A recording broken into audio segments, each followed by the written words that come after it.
Untuk materi selanjutnya, kita akan membahas tentang angka penting.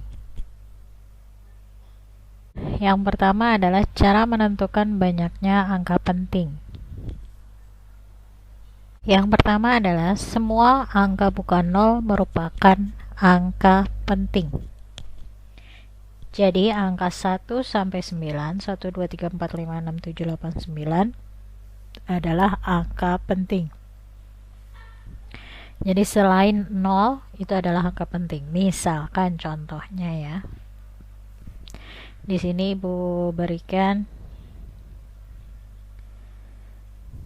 1, 2, 5. Ini semuanya adalah angka penting. Kalau ditanya ada berapa angka pentingnya, berarti di sini ada 3 angka penting. Oke, karena tidak ada angka nolnya. Selanjutnya yang kedua. Angka 0 terletak di antara 2 angka bukan 0 merupakan angka penting. Tadi dibilang 0 bukan angka penting, tapi 0 akan menjadi penting kalau letaknya di antara 2 angka penting. Misalkan ini angka pentingnya ada 3 karena 0-nya terletak di antara angka penting dan angka penting. Oke. Selanjutnya yang ketiga. Semua angka 0 yang terletak pada deretan akhir dari suatu bilangan desimal merupakan angka penting. Misalkan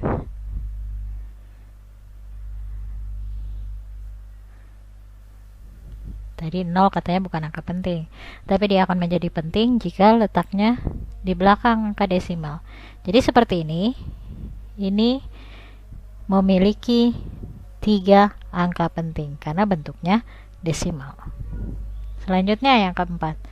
Deretan angka 0 di awal bilangan desimal bukan angka penting. Misalkan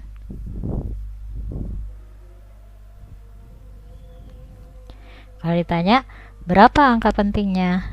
Yang ini yang di depan tidak penting, tapi yang di belakang penting. Jadi angka pentingnya ada 2. Selanjutnya yang kelima. Jika di deretan paling kanan bilangan bulat terdapat angka 0, maka angka yang diragukan diberi garis bawah. Misalkan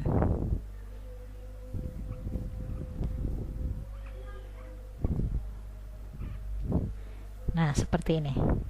Kalau seperti ini, berarti angka pentingnya ada 3. Yang dihitung yang ini saja. Yang terakhir tidak dihitung karena bentuknya bukan desimal. Kalau bentuknya desimal, dia akan dihitung. Oke, semoga bisa dimengerti. Selanjutnya kita masuk dengan perhitungan angka penting. Yang pertama, penjumlahan dan pengurangan. Hasil penjumlahan dan pengurangan hanya boleh mengandung 1 angka yang diragukan. Misalkan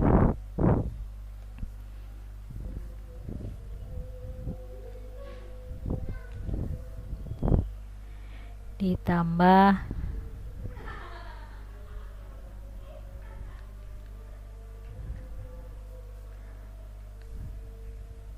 kita jumlah ya, 2 tambah 4 6, 3 tambah 4 7, 7 tambah 0 7. Oke, di sini yang diragukan angkanya ada 2. Supaya menjadi 1 angka saja yang diragukan, maka yang terakhir harus dibulatkan ke depan. Kalau angkanya lebih dari 5, misalnya 5, 6, 7, 8, 9, berarti bisa dibulatkan ke depan. Hasilnya menjadi 7, ini tinggal ditambah 1, 8. Ini hasilnya. Tapi jika nanti angkanya di bawah 5, misalkan 4, 3, 2, 1, 0, berarti tidak bisa dibulatkan ke depan, tapi dianggap hilang. Misalkan hasilnya 7,73. Karena ini tidak lebih dari 5, maka ini dianggap hilang. Hasilnya hanya ini saja. Itu untuk penjumlahan. Begitu juga dengan pengurangan. Sedangkan untuk perkalian dan pembagian, hasil perkalian dan pembagian hanya boleh mengandung angka penting yang paling sedikit.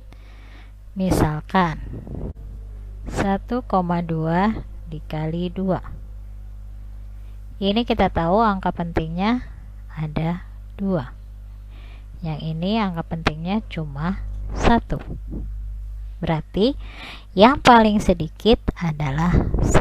Maka hasilnya nanti harus mengandung 1 angka penting. Ini kalau kita hitung hasilnya 4. 1 kali 2, 2. Di belakang koma cuma 1. 2,4. 2,4 angka pentingnya ada 2. Supaya menjadi 1, seperti tadi yang penjumlahan, kita bulatkan ke depan. Apakah 4 lebih besar dari 5? Tidak. Maka dia tidak bisa dibulatkan ke depan. Dianggap hilang. Maka hasil perkalian ini adalah 2. Bukan 2,4. Kalau berdasarkan perhitungan angka penting. Begitu juga dengan pembagian. Di sini misalkan 1,2 dibagi 2. Kita tahu hasilnya adalah 0,6. Ini angka pentingnya 2. Ini angka pentingnya 1. Dan ini angka pentingnya juga 1. Jadi tidak perlu dirubah, hasilnya tetap ini. Saya atau 0,